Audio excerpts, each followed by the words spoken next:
마태복음 9장 14절에서 17절 말씀을 통해서 주님의 시선에 맞추라, 주님 시선에 맞추라, 이런 제목으로 말씀의 은혜를 사모하도록 하겠습니다. 우리는 살아가면서 많은 경우에 내 기준으로 세상을 평가합니다. 내 기준으로 또 다른 사람들을 평가합니다. 특히 내가 잘한 것으로, 내세울 만한 것으로 다른 사람의 약점을 지적하는 이런 경우도 많습니다. 반찬을 잘 못 만드는 사람보다는 잘 만드는 사람이 어느 음식점에 갔을 때, 또 어느 집에 가서 음식을 먹었을 때 반찬 솜씨가 있느니 없느니 이렇게 훨씬 더 많이 지적을 하게 됩니다. 집안 청소를 자기는 전혀 안 하면서 남의 집에 가서 청소도 안 하고 너무 더럽다고 지적하고 있으면 그 집안 모습을 아는 사람들은 그 앞에서는 말 못할지 몰라도 뒤에서는 자기 집이나 청소 잘하지, 이럴 만큼 또 비판하게 될 것입니다. 운동회 때나 체육대회 때는 달리기를 잘하거나 운동을 잘한 사람이 그날은 가장 돋보이는 날입니다. 그날의 기준은 운동 잘한 사람이 박수 받는 날이기 때문입니다. 그러나 우리는 살아가면서 항상 운동만 하고 살지는 않습니다. 아주 전적으로 전문적으로 운동 선수라면 몰라도 나머지 사람들은 건강을 위해서 혹은 어떤 이 경기가 있을 때 그때 해야만 되는 이런 때만 운동하고 나머지는 다른 생활에 더 중점을 두게 되어집니다. 이처럼 우리가 그때그때마다 살아가는 기준, 중요하게 여기는 기준들이 다 다르게 변경이 되어질 수 있습니다. 그래서 우리 믿음의 사람들은 내 기준으로 다른 사람을 평가하기보다는 오늘 말씀의 제목을 보면 누구의 기준으로 평가해야 된다는 것을 말씀할 것 같습니까? 주님의 기준으로. 그래서 내 기준이 아닌 주님의 시선으로 딱 맞추어 가지고 행동하고 나도 그렇게 살려고 애쓰면 믿음이 좋아졌다, 신앙이 깊어졌다, 이런 말을 듣게 되어집니다. 그래서 기준은 내가 아니고 말씀이고, 기준은 내가 아니고 주님의 기준, 주님의 시선에 맞춘다, 이런 자세로 살아가려고 하다 보면 훨씬 더 참게 되고 더 많이 축복하게 되고 더 많이 헌신할 수 있는 이런 믿음의 모습이 되어집니다. 그래서 내가 중요하게 여겼던 것들을 주님께서 아니다 생각하면 하나씩 하나씩 내려놓아야 되고, 나는 중요하게 여기지 않았던 것들을 주님께서 더 중심을 두고 관심 갖게 하시면 그 부분에 우리가 더 심혈을 기울여서 일하는 이런 자세로 변화가 되어져야 우리는 주님 기준에 맞추어가는 것이 되어집니다. 몸이 건강하지 못하고 환경이 힘들면 예배에 집중하는 거 쉽지가 않습니다. 그래도 주님이 나에게 더 집중해라, 예배에 집중해라, 나를 더 사랑해라, 더 기도해라, 이렇게 요구하는 것만 같다면 나는 힘들어도 주님이 원하는 쪽으로 행동하겠습니다 하면서 조금이라도 더 거기에로 가까이 가려고 애쓰는 것, 이것이 바로 주님께서 원하시는 모습입니다. 주님의 기준에 맞추어 사는 삶을 오늘은 이제 주님의 시선에 맞추어라, 이런 제목으로 말씀의 제목을 표현했습니다. 이제 내가 생각하는 것보다 주님의 생각을 위에 두고 거기에 맞추어서 살려고 애쓰는 이런 결과가 나올 수 있도록 말씀을 사모할 수 있기를 바랍니다. 오늘 본문에 보면 요한의 제자들이 예수님께 나와서 질문을 합니다. 우리와 바리새인들은, 14절에 우리와 바리새인들은 금식하는데 어찌하여 당신의 제자들은 금식하지 아니하나이까? 무엇으로 질문하고 있습니까? 금식으로. 여러분은 금식으로 예수님께 질문해 본 적이 있습니까? 금식해야 됩니까? 금식해야 될 만한 상황입니까? 이렇게 금식한다는 것은 결코 쉬운 것은 아닙니다. 그런데 바리새인들은 일에 2번씩이나 금식을 했습니다. 세례 요한의 제자들도 금식했습니다. 자랑거리가 될 만한 이런 경건의 모습이라고 할 수 있습니다. 저는 고등학교 1학년 때 목회자가 되겠습니다. 기도원에 갔다가 서원을 했었는데, 그러면서 이제 이 학교를 다니는데 이 요한 웨슬레이의 그 이야기를 글을 보고서 그분은 일주일에 매주 금요일마다 금식을 했다, 이런 말을 듣고 나도 목회자가 되려면 일주일에 한 번씩 금요일마다 금식해야지. 근데 이 젊고 학교 다니면서 이 금요일마다 금식한다는 거 쉬울까요? 쉽지가 않습니다. 요즘 잘 먹고 잘 사는 시대는 학교 가면 반찬 너무 못해서 안 먹어요. 이제 아주 배부른 소리 하는 사람이 몰라도 이제 이 배고픈 시절에는 이 금식이 결코 쉽지가 않습니다. 그래서 길게 가지도 못했습니다. 그러니 금식을 꾸준하게 한다고 하는 것은 자랑거리가 될 만한, 이런 내세울 만한 거리가 되어집니다. 그래서 이제 우리와 바리새인들은 금식하는데 왜 당신의 제자들은 금식하지 않습니까? 하면서 지금 질문하고 있습니다. 구약의 기준은 항상 사람의 평가를 받아야 했던 시대입니다. 율법을 주셨어도 그 율법이 어느 선까지입니까 하면서 율법을 가르치는 선생들에게 혹은 제사장들에게 서기관들에게 바리새인들에게 어디까지 지켜야 됩니까 하고 항상 물으면 여기까지다 하고 정해 주었습니다. 늘 예화로 든 것처럼 밥 모퉁이는 베지 말고 나그네를 위해서, 가난한 사람들을 위해서 베지 추수하지 말고 두라. 그러면 사람마다 밥 모퉁이가 다 다를 수 있습니다. 나는 좀 많이 남겨줘야지, 나는 조금만 남겨줘야지, 나는 한 묶음만, 한 주먹만, 이렇게 사람마다 다 다를 수 있습니다. 근데 밥 모양이 딱 모퉁이가 여기야 하고 딱 구분하기 좋은 밭이 있는가 하면 애매하게 모퉁이라고 하기도 그러고 안 하기도 그러고 이런 밭도 있을 수 있습니다. 그러면 얼만큼 남겨야 됩니까 하고 제사장이나 레위인들에게 이렇게 묻게 되면 이만큼입니다 하고 그 시대마다 어느 정도 선을 정해 주었습니다. 나병에 걸려도 제사장을 찾아가서 나병입니까? 그냥 피부병입니까? 하면서 물어보아서 판단을 받습니다. 이렇게 사람의 평가를 받는 시대이기 때문에 기도하는 일, 경건을 쌓는 일, 또 구제하는 일도 사람들이 볼 때 좋은 평가를 내릴 만한 그 상황에서 율법을 지켰습니다. 그래서 기도를 해도 사거리에서, 사람들이 많이 오고 가는 시장 주변에서 나는 기도를 이렇게 열심히 합니다 하는 것을 보여주는 사람들까지 생겨났습니다. 금식을 해도 씻지도 않고 다 아주 배고파 죽을 모습으로 이렇게 금식 기도하는 것을 보여주었습니다.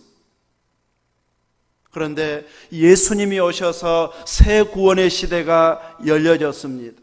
이제는 사람들에게 보이지 않아도 된다. 은밀하게 골방에서 기도해도 하나님은 다 들어주시니까 이제는 골방에서 기도해라. 또 금식을 할 때가 있어도 금식을 할 때에도 나 힘들어요 하고 배고파요 하고 보이지 말고 머리에 기름도 바르고 얼굴에 바를 것도 바르고 그러면서 잘 꾸며가지고 금식해가지고 내가 말 안 하면 다른 사람이 금식한지 안 한지도 모를 만큼 이렇게 전혀 티내지 않고 금식하는 것이 참된 금식이다. 이렇게 예수님은 새롭게 교정해 주고 있습니다. 세례 요한은 구약의 인물입니다. 구약의 마지막 선지자였습니다. 그래서 세례 요한의 제자들도 구약에서 사람의 평가를 받고 사람에게 보이는 의의를 행해야 되는 그 방식으로 율법을 배웠고 또 전하는 자가 되어졌기 때문에 그들의 행동의 대부분은 구약적이라고 할 수 있을 것입니다. 그래서 스승이 아무리 예수님을 높여도 세례 요한이 하나님이 보내신 메시아가 이분입니다 하고 말씀해 주시면서 따르라고 했어도 구약의 자를 가지고 구약의 율법을 가지고 예수님을 평가하기 시작하면 비판받을 것이 너무 많습니다. 저렇게 행하면 율법 어기는 것인데. 그러다 보니 바리새인들이 예수님을 인정할 수 없었고 세례 요한도 갸우뚱할 때가 있었고 세례 요한의 제자들도 왜 이분의 제자들은 금식도 안 하지? 이런 말이 나올 수밖에 없는 것은 구약의 자로 예수님을 판단하고 평가했기 때문입니다. 이렇게 세례 요한의 제자들까지도 자신들이 자신 있는 것, 자랑할 만한 것, 자기 기준으로 예수님의 제자들을 평가하려고 하고 있고 예수님의 제자에 대한 평가는 곧 예수님을 판단하는 것까지 가게 되어지는데 자기들이 내세울 만한 금식을 가지고 시비를 걸고 있습니다. 금식하지 않는 제자들, 예수님의 제자들을 지적하고 싶어지는데 세례 요한은 예수님을 소개했고 또 예비한 자이고 또 자랑하는 자였기 때문에 요한의 제자들은 예수님과 예수님의 제자들과 가까워져야 맞습니다.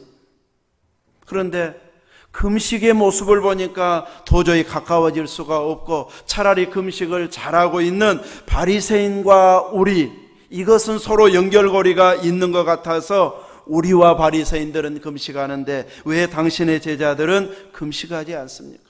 왜 경건 생활에 힘쓰지 않습니까? 철저하게 하나님을 경외하는 이런 거룩한 삶을 살아야 되는데 왜 이렇게 빈약합니까? 자기의 기준을 가지고 지금 예수님의 제자들을 판단하려고 질문을 하고 있습니다. 예수님은 그들의 질문에 금식이 얼마나 유익한지, 얼마나 대단한 능력이 있는지를 설명하기 전에 어떻게 행동해야 진정한 경건인가에 대해서 말씀을 하는데 예상치도 못한 혼인집 이야기를 꺼내고 있습니다. 혼인집의 주인공은 신랑과 신부입니다. 결혼잔치에 축하하러 갔는데 그 축하하러 간 손님들이 나 금식입니다. 오늘 음식 못 먹습니다. 이러면 분위기가 싸늘해질 것입니다.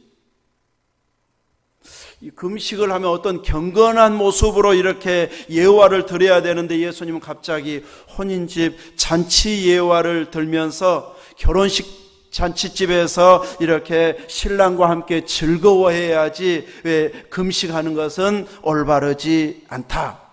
이 말씀을 예로 들어가지고 전혀 이것은 안 맞는 것 같은데 싶은 말로 주님은 대답을 하고 있습니다.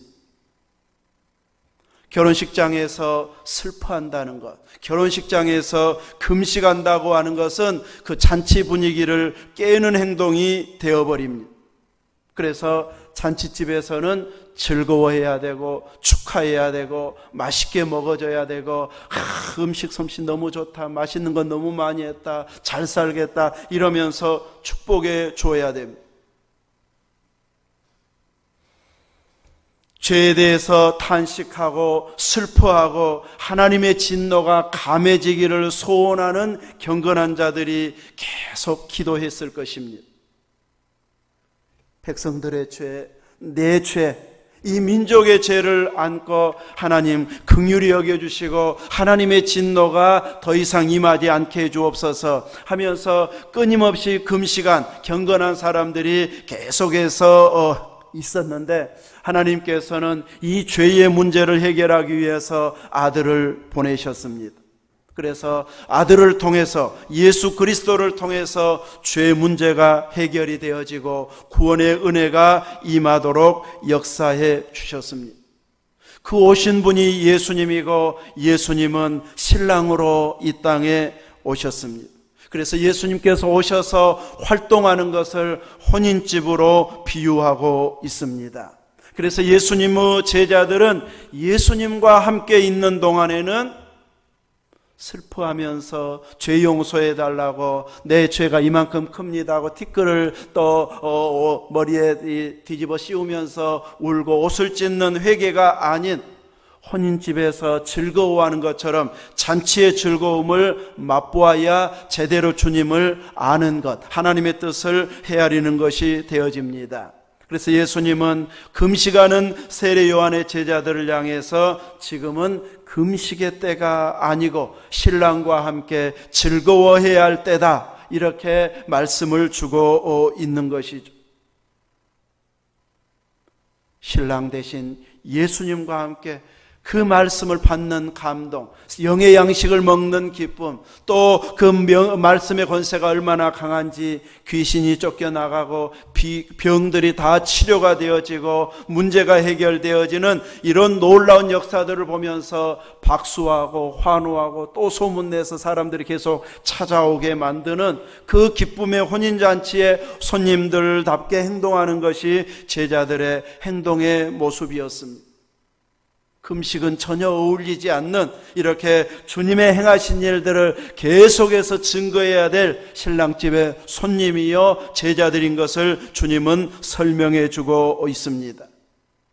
그렇지만 금식 자체가 아무 의미가 없다, 효과가 없다, 이렇게 말하고 있는 것은 아닙니다. 금식할 때가 올 것이라고 말씀하는데 그때가 언제입니까? 신랑을 빼앗길 때라고 말합니다. 신부가 신랑을 빼앗겼다고 하는 것은 그의 인생 전체가 기울어져 버리는 위기 상황입니다. 물론 너무 속이 썩이게 피해만 주는 신랑이라면 시원하다 할 수도 있겠지만 그런 것은 빼앗겼다고 표현하지도 않을 것입니다. 근데 신랑을 빼앗길 때가 오면 그때는 금식해야 된다. 근데 지금은 아니지만 그때가 올 것이다, 이렇게 말씀해서 주님이 떠나가실 때가 곧 온다는 것을 미리 말씀하고 있습니다.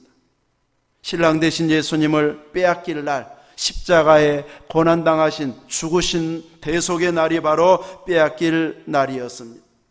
그때는 금식하면서 하나님의 은혜를 구해야 될 때가 오겠지만 지금은 금식으로 경건을 평가할 때가 아니고 예수님과 함께, 신랑과 함께 즐거워하는 것으로서 충분하게 경건을 표현해 주는 그런 시기임을 요한의 제자들에게 예수님은 설명해 주고 있습니다.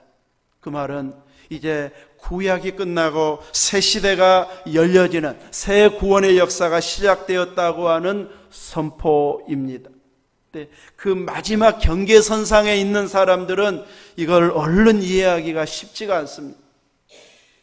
오늘 우리 시대에는 2000년이 지난 시대에 태어났기 때문에 구약과 막 겹쳐진 시대가 아닙니다.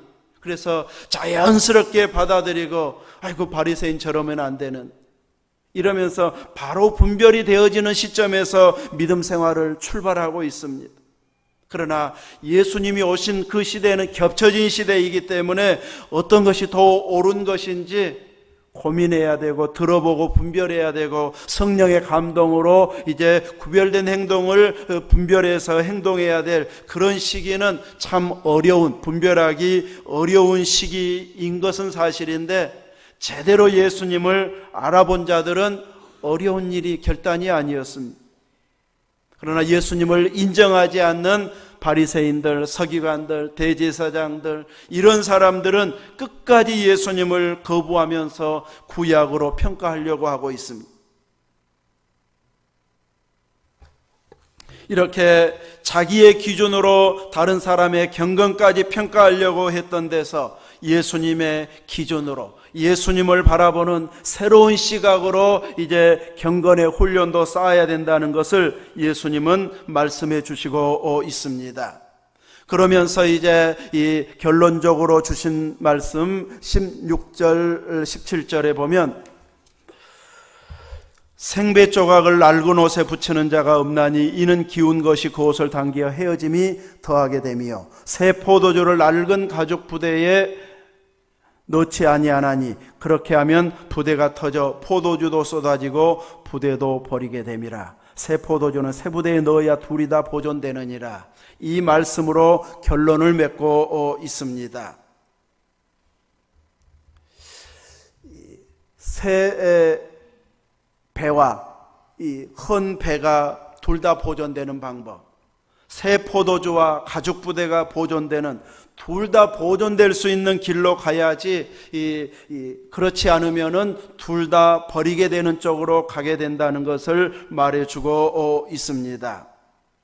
오늘 이 시대는 그냥 바로 옷을 사서 입는 시대이기 때문에 이 말씀은 얼른 귀에 들어오지 않을 수 있지만, 옛날 어르신들 직접 배를 짜고 그 배로 막 옷을 만들어 입었던 분들은 조금은 더 우리보다 이해를 잘할 수도 있을 것입니다. 새로 배를 짰는데 그 배로 새 옷을 만들어 입어야지, 헌 옷이 찢어졌다고 이제 그 새 배로 서로 이어가게 되어지면, 이제 요즘처럼 옷감이 좋은 것도 아니고 서로 연결해 가지면 계속해서 헌 것은 벌어져 가지고 더 못 쓰게 되어버리게 되죠. 남은 쪼가리로 붙이면 몰라도 이렇게 새 것이면 아예 새 옷을 만들어야지, 헌 옷을 수선하는 쪽으로 사용해버리면 새 배를 망치는 것, 버리게 되는 것, 그래서 둘 다 쓸모가 없게 되어버린다는 것이죠. 또 한편으로 포도주 이야기를 하고 있는데, 지금은 포도주를 담을 이런 그릇들, 이런 기구들이 많이 있기 때문에 이런 것을 염려하지 않아도 되겠지만, 옛날에는 이제 이 포도주를 넣는 이런 기구로 이 짐승의 가죽을 벗겨 가지고 그 가죽을 이어서 그 가죽 부대를 만들어 가지고 물을 담는 물 부대로 사용하기도 하고, 포도주를 담는 포도주 부대로 사용하기도 했습니다. 그런데 포도주는 담으면 발효가 되어져서 막 부풀어 오릅니다.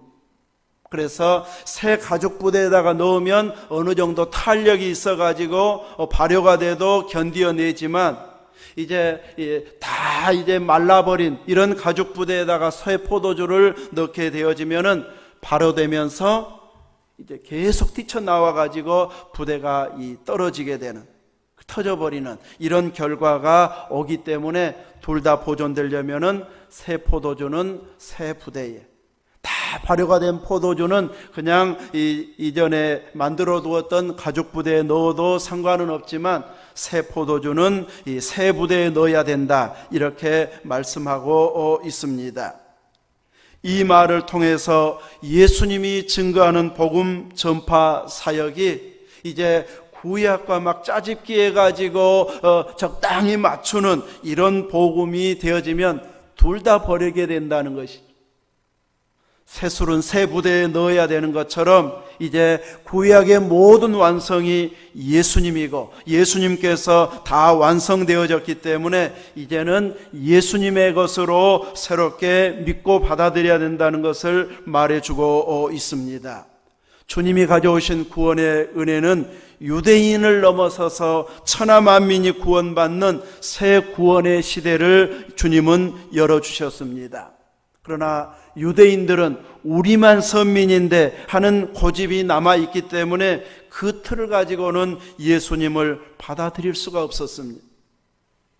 그래서 자기들이 깨지든지 예수님을 깨는 이런 쪽으로 가게 되어졌는데, 하나님은 아들을 통해서 천하 만민이 구원받고 하나님의 자녀가 되는, 이제 온 세계가 선민이 되어지는 이런 구원의 새 길을 열어 놓으셨는데, 이 옛것에 매여 있는 바리새인도 제사장들은 이 틀을 받아들이지를 못합니다. 심지어 요한의 제자들까지도 아직은 이것을 받아들이지 못하게 됩니다. 더 나아가서는 이상한 것 전한다고 박해하고 감옥에 가두고 죽이기까지 해서 초창기 사도들과 믿음의 사람들은 많은 순교와 고난을 당해야 했었습니다. 그들이 죽어가면서 고난당하면서까지 복음을 계속 전했기 때문에 오늘 우리 시대까지 교회는 유지되고 복음은 전파되고 있습니다. 사탄은 이렇게 끊임없이 구원 계획을 방해하고 있고 회방을 놓고 있지만 우리들은 거기에 동참하는 자가 아닌 철저히 예수님께 시선을 맞추어서 주님의 기준으로 살려는 이런 열심이 살아 있어야 할 것입니다. 세상은 어둠의 세력들이 지배를 했던 곳이기 때문에 주님께서 이 세상에서 죄와 죽음의 세력을 물리치고 승리하셨어도 이제 아직은 무저갱에 묶이기 전의 상황이기 때문에 여전히 사탄이 힘을 발휘하고 있습니다. 그래서 세상의 전통을 따라 살게 만들고 주님의 왕되심을 싫어하는 쪽으로 가도록 자꾸 배후에서 시험을 하고 있습니다. 그래서 우리 믿음의 사람들은 믿음의 실력을 키워서 이건 영적 전쟁이구나, 사탄의 시험이구나, 내 신앙을 무너뜨리려고 오는 시험이구나 하는 것을 얼른 알아차리고 물리쳐야 됩니다. 베드로가 죽을지언정 주님 부인하지 않겠다고 장담했고 다른 제자들도 그의 질세라 모두가 장담을 했습니다. 이 장담 안 하면 주의 우편에 누가 앉을지 제외될 것 같으니까 서로 예수님에게 잘 보이려고 죽어도 주님 부인하지 않겠다고 말했습니다. 그 장담들이 속으로는 다 거짓말인데 그래도 주님에게는 잘 보여야 되니까 겉으로는 장담해야지 이러면서 한 대답이었을까요? 결코 아니었습니다. 정말로 그렇게 할 것 같은 진심에서 우러나오는 장담이었습니다. 장담은 진실이었지만 그 환경을 극복해내는 것은 실력이 있어야 가능합니다. 아무리 장담해도 내가 그 실력을 갖추고 있지 않으면 장담은 거짓말이 돼버립니다. 돈 하루만 쓰고 갚을게요. 아무리 장담하고 그 순간에 진실이었어도 갚을 실력이 없으면 그 순간에 진실이었어도 이미 거짓말하는 거나 다름없잖아요. 못 갚으면. 그래서 우리는 능히 내가 한 말을 지켜낼 만한 실력을 갖추려고 애써야 됩니다. 아무리 그 순간의 대답이 진실이었어도 그것을 감당할 만한 실력이 안 되면은 나는 감당해내지 못하고 진실을 고백했는데도 거짓말한 것처럼 돼버리는 경우가 돼버립니다. 그래서 우리는 믿음의 실력을 차근차근 키워가는 자가 돼야 되는데 아무리 우리의 실력이 커도 마귀의 시험을 통째로 이길 만큼의 강한 실력이 나오기는 쉽지 않습니다. 불가능합니다. 우리가 이길 수 있는 비결은 예수님과 내가 딱 하나가 돼버리는 겁니다. 붙어버리는 겁니다. 예수님에게 접붙여져 버리는 것입니다. 그렇지 않고서는 마귀의 시험을 이겨낼 수가 없습니다.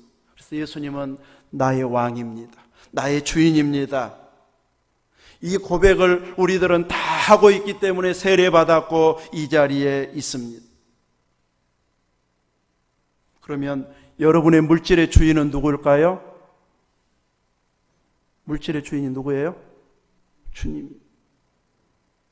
그럼 물질이 높아요? 주님이 높아요? 주님. 대답은 다 정답을 말하는데. 여러분 통장이나 지갑이 빵빵하면 힘이 있어요? 없어요? 든든하고 얼마나 힘이 되는지. 누가 찾아와도 걱정도 안 해요. 이달 다음 달 저 하도 애경사가 많고 행사도 많아서 이런 것 좀 없으면 싶을 만큼 많아요. 이렇게 우리들은 이 든든하면 걱정도 안 합니다. 그리고 없으면요 힘이 빠져버려요. 그러면 결국은 돈이 신의 자리에 있다는 의미가 돼요. 돈이 물질이 딱 이 신의 자리에 딱 서 있어 가지고 내가 있어야 힘이 나지. 나는 아니라고 하는데 실제로는 거기에 매여 사는 때가 얼마나 많은지 모르는. 우리의 자녀들 내 힘으로 못 키웁니다. 하나님이 책임져 주십시오. 다 맡긴다고 해놓고도 우리는 하나님께 잘 맡기지를 못합니다. 학교에다 미루고 학원에다 맡기고 예배를 못 드려도 거기에는 기어이 가야 되고 이러면서 이제 내가 주인이 되고 또 주변 실력자들이 주인이 되는 이런 세상 방식을 여전하게 우리도 따라가 버리는 것들이 한두 가지가 아닙니다. 그래서 우리가 믿음의 실력을 키워서 주님이 주인입니다, 주님이 기뻐하는 순서대로 내가 행하겠습니다 할 만큼 믿음의 실력을 키워가지 않으면 우리도 어느 순간 세상 방식으로 살고 있는 자가 되어버립니다. 우리는 우리의 시선을 주님께 맞추고 주님의 기준에 맞추어서 주님 뜻대로 살 만큼 믿음의 실력을 키워야만이 잘했다, 착하고 충성된 종아 하면서 칭찬할 만한 이런 믿음의 종들이 되어질 것입니다. 오늘 오후 예배 설교는 이제 주님께서 이 누룩에 대해서 말씀하시면서 제자들 향해서 믿음이 작은 자라고 책망합니다. 이해를 제대로 못하고 주님의 말귀를 못 알아들으면 또 그대로 행치 않으면 믿음 작은 자라고 이렇게 책망하십니다. 오늘 우리들은 믿음의 실력을 키워가지고 주님의 시선에 맞추어서 행동할 만큼 우리의 신앙 수준이 올라가서 주님께서 이 시대에 더 강력하게 우리를 또 교회를 사용하실 수 있을 만큼 주님의 시선에 맞추는, 주님 기준에 맞추어서 살려고 애쓰는 이런 믿음 되시기를 주님의 이름으로 축원합니다. 아멘. 기도하겠습니다. 하나님 감사합니다. 오늘 우리들의 삶 가운데 세상의 기준, 나도 모르게 세상을 또 물질을, 실력 있는 자들을, 유능한 자를 주님보다 더 높여버리는 쪽으로 행동하게 되기가 많사오니 철저하게 분별해서 제대로 하나님께 맡기고 주님의 왕되심을 인정하는 이 믿음의 길을 철저히 걸어가면서 승리자로서의 모습을 보일 수 있도록 복 주시옵소서. 예수님 이름으로 기도하옵나이다. 아멘.